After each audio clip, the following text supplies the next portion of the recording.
पुजारी जी तुरंत पास आए और उन्होंने देखा डायरी में हाथ से लिखा गया था। इसका मतलब ये सच में बड़े ठाकुर की व्यक्तिगत डायरी थी।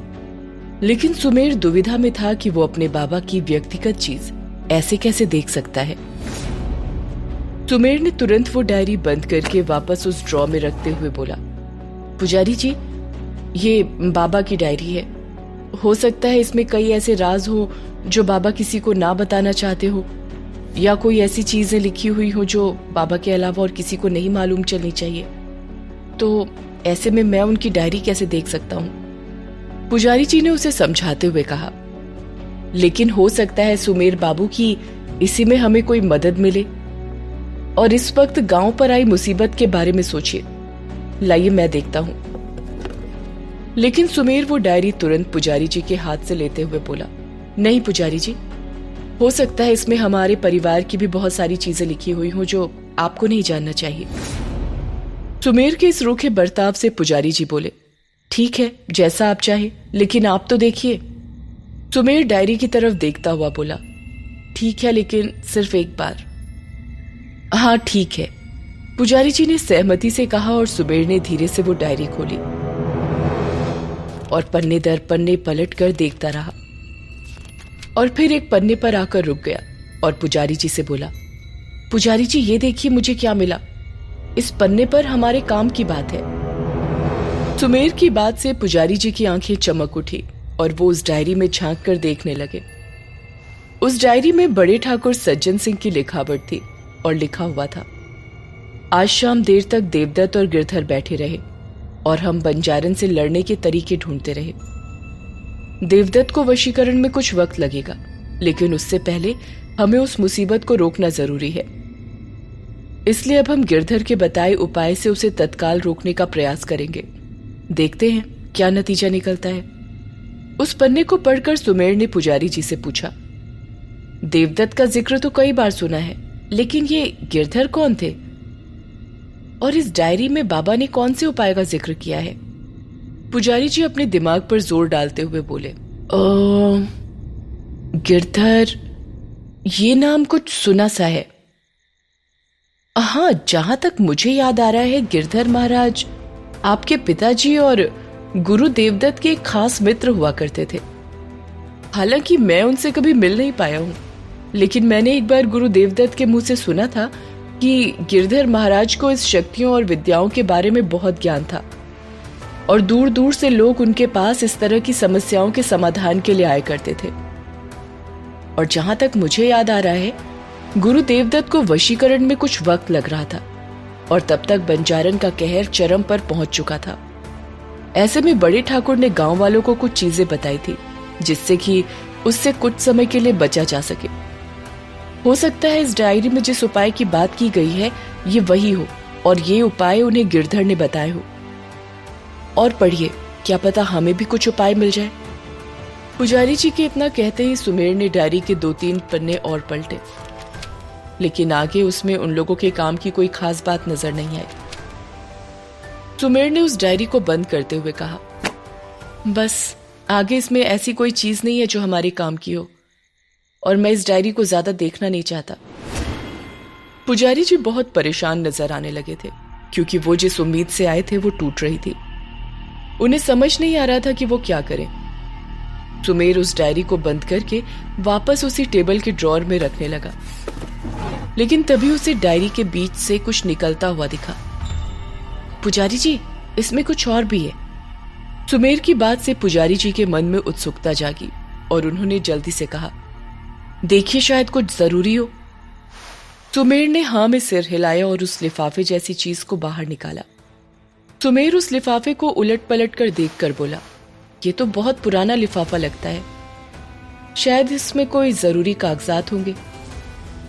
इतना कहकर सुमेर ने उस लिफाफे को खोला और उसमें रखे कागज को बाहर निकाला, जिसे खोलने पर दोनों हैरान हो गए क्योंकि हैरानी की बात यह थी कि ये कोई सामान्य कागज नहीं था, बल्कि कोई तस्वीर थी और ये हाथ से बनी हुई तस्वीर थी। उस तस्वीर को गौर से देखने के बाद सुमेर चहकता हुआ बोला, इसमें तो बाबा है। देखिए, ये बाबा की जवानी के दिनों की तस्वीर है और इसमें उनके साथ ये 2 लोग कौन है? पुजारी जी ने वो तस्वीर बड़े आराम से सुमेर के हाथों से ले ली और गौर से देखने लगे। उस तस्वीर को देखकर पुजारी जी ने एक तस्वीर पर हाथ रखते हुए कहा, ये गुरु देवदत्त हैं और ये हैं आपके बाबा बड़े ठाकुर, और ये तीसरे कौन है ये मैं नहीं जानता। और फिर उन्होंने उस तस्वीर को गौर से देखते हुए कहा, ये गिरधर है। सुमेर वो तस्वीर वापस पुजारी जी के हाथ से लेकर बोला, और आप ये इतने यकीन से कैसे कह सकते हैं कि यही गिरधर महाराज हैं, क्योंकि आपने तो उन्हें देखा तक नहीं है। पुजारी जी मुस्कुरा कर बोले, उस तस्वीर के नीचे तो पढ़िए, देखिए वहां लिखा हुआ है। सुमेर ने बड़े ध्यान से तस्वीर के नीचे की तरफ देखा और वाकई में उस तस्वीर के नीचे सबके नाम लिखे हुए थे, गिरधर महाराज, ग्राम अमरपुरा। सुमेर हैरानी से पुजारी जी की तरफ देख मुस्कुराते हुए बोला, पुजारी जी, कहाँ तो हम गिरधर की बात कर रहे थे, यहाँ तो उनका पता भी लिखा हुआ है, और ये तो हमारे बगल वाले गांव अमरपुरा के ही निवासी हैं, तो हमने अब तक इनका जिक्र कैसे नहीं सुना। पुजारी जी कुछ सोचकर बोले, हो सकता है पाली गांव में जो भी घटनाएं हुई, गुरु देवदत्त की मौत, आपके बाबा की ये हालत, उसके बाद गिरधर ने पाली आना ही छोड़ दिया हो, या कुछ और भी हो सकता है। लेकिन अब वक्त आ गया है कि हमें उनसे मिलना चाहिए और आगे उपाय जानने की कोशिश करनी चाहिए, जो उपाय उन्होंने आज से 25 साल पहले आपके बाबा को बताए थे, क्योंकि आपके बाबा तो हमारी कोई सहायता कर नहीं सकते। सुमेर ने बाबा की तरफ देखा, जो बेचैन नजरों से ये सारी बातें सुन रहे थे। सुमेर उनके पास गया और घुटनों के बल बैठकर उनकी आंखों में झांकता हुआ बोला, बाबा, आपकी क्या राय है? क्या हमें अमरपुरा जाना चाहिए और इनसे मिलना चाहिए? पुजारी जी ने सुमेर को समझाते हुए कहा, हो सकता है इतने सालों बाद अपने दोस्त का जिक्र सुनकर बड़े ठाकुर भावुक हो गए हों, उन्हें अपने पुराने दिन याद आ गए हों, लेकिन मेरी मानिए तो हमें एक बार गिरधर महाराज को इनके पास लेकर आना चाहिए। क्या पता बड़े ठाकुर की हालत में कोई सुधार हो जाए। पुजारी जी की इस बात ने सुमेर के अंदर एक नई उम्मीद जगा दी थी। उसने अपने मन में सोचा, ये गिरधर चाहे जो भी हो, जो भी चमत्कार करते हो, लेकिन अगर मेरे बाबा की हालत में कुछ सुधार आता है तो मैं उनसे मिलने जरूर जाऊंगा। हमने सालों से अपने बाबा से बात तक नहीं की है, मैं वहां जरूर जाऊंगा। सुमेर उठकर खड़ा हुआ और उत्साह के साथ बोला, ठीक है पुजारी जी, हम वहां कल जरूर जाएंगे। इस वक्त रात काफी हो चुकी है, मैं मनवा से कहकर हवेली के मेहमानों का कमरा खुलवाता हूँ। आप आज की रात वहीं आराम करिए, हम कल सवेरे अमरपुरा चलेंगे। दूसरी तरफ सुबह हो चुकी थी। ध्रुव अनन्या के बिस्तर के पास उसका हाथ पकड़कर बैठा हुआ था। छलावा और जुल्मी बाहर बैठे थे। विक्की चाय का कप ध्रुव को देते हुए बोला, लगता है तुम रात भर ठीक से सो नहीं पाए हो। एक काम करो, कुछ देर सो जाओ, और वैसे बुखार तो उतर गया है ना? अनन्या का हाथ और माथा छूकर ध्रुव ने देखा और बोला, हाँ बुखार तो अब उतर गया है, लेकिन रात में जिस तरह इसको उल्टियां हुई, और पहले जब हम लोग घर आए तो इसकी बॉडी एकदम ठंडी थी, और बाद में अचानक बुखार आ गया। कुछ समझ नहीं आ रहा इसके साथ हो क्या रहा है। विकी बोला, यार मुझे लगता है हमें इसे डॉक्टर को दिखाना चाहिए, कुछ सही नहीं लग रहा है मुझे। ध्रुव झल्लाता हुआ बोला, क्या मुसीबत है, यहाँ अनन्या बार बार बीमार पड़ रही है और हम चाहकर भी शहर ले जाकर इसे नहीं दिखा पा रहे हैं, न इस गांव से निकल पा रहे हैं, क्योंकि वो पुलिस वाला और वो सुमेर दोनों की नजर है हम पर। इतने में दरवाजे के पास से एक गाड़ी रुकने की आवाज आई। छलावा और जुल्मी जल्दी से अंदर आए और बोले, वो बाहर पुलिस आई है। ध्रुव, जुल्मी और छलावा घर से बाहर आए, जहां इंस्पेक्टर विवेक मक्का के साथ खड़ा था। इंस्पेक्टर विवेक को देखकर ध्रुव और छलावा एक दूसरे को देखने लगे, और ध्रुव जल्दी से आगे बढ़कर बोला, इंस्पेक्टर विवेक, आप यहाँ? अब क्या हो गया? लेकिन इंस्पेक्टर विवेक ने ध्रुव के सवाल को इग्नोर करते हुए उसके साथ खड़े छलावा और जुल्मी की तरफ देखा और पूरे घर में एक नजर दौड़ाई और बोला, अरे यहाँ सिर्फ तुम तीनों की तिगड़ी ही है, बाकी तुम्हारे दो साथी कहाँ गए? कहीं भाग तो नहीं गए तुम्हें छोड़कर, या किसी अच्छे वकील की तलाश में गए हैं? ध्रुव ने सवालिया नजरों से इंस्पेक्टर विवेक को देखते हुए कहा, मतलब? हम समझे नहीं। इंस्पेक्टर विवेक हंसता हुआ बोला, अब कानून पुलिस के चक्कर में पड़ोगे तो वकील तो चाहिए होगा ना तुम्हारे लिए। छलावा इंस्पेक्टर विवेक की बात से घबरा गया था और उसने घबराते हुए पूछा, हम समझे नहीं इंस्पेक्टर साहब, हम क्यों कानून और पुलिस के चक्कर में पड़ेंगे? हमने क्या किया है? इंस्पेक्टर विवेक छलावा को गौर से देखकर बोला, नहीं, तुम लोगों ने कुछ नहीं किया है अभी तक तो। बाकी आगे अगर कुछ किया तो तुम भी खतरे में पड़ सकते हो। इतना कहकर इंस्पेक्टर विवेक ने अपनी जेब से वो पेन ड्राइव निकाला और इन लोगों की आंखों के सामने घुमाने लगा। ध्रुव इंस्पेक्टर विवेक की आंखों में देखता हुआ बोला, क्या बोल रहे हैं इंस्पेक्टर साहब, आप साफ साफ बताइए, आप यहाँ क्यों आए हैं और हमसे क्या चाहते हैं? इंस्पेक्टर विवेक दरवाजे से भीतर आकर सोफे पर बैठता हुआ बोला, हाँ हाँ बिल्कुल बताएंगे। ध्रुव का पेशेंस अब खत्म हो गया था और उसने थोड़ा जोर से कहा, इंस्पेक्टर साहब बहुत हो गई आपकी पहेलियां, साफ साफ बताइए आप कहना क्या चाहते हैं। आप इस तरह किसी के भी घर आकर उसे परेशान नहीं कर सकते। इंस्पेक्टर विवेक आंखें दिखाता हुआ बोला, उस दिन तो तुम लोग हल्के में निकल गए, लेकिन आज मैं पूरे सबूत के साथ आया हूं कि ये पेन ड्राइव तुम ही लोगों का है। जानते हो पेन ड्राइव में क्या है? इस पेन ड्राइव में है फिल्में, भोजपुरी, हिंदी, यहां तक तो ठीक है, लेकिन इसमें अंग्रेजी फिल्में तक हैं। और हॉलीवुड की फिल्में कोई गांव में तो देखना पसंद नहीं करेगा, और वैसे भी पेन ड्राइव जैसी चीजें तुम शहर के लोग ही इस्तेमाल करते हो।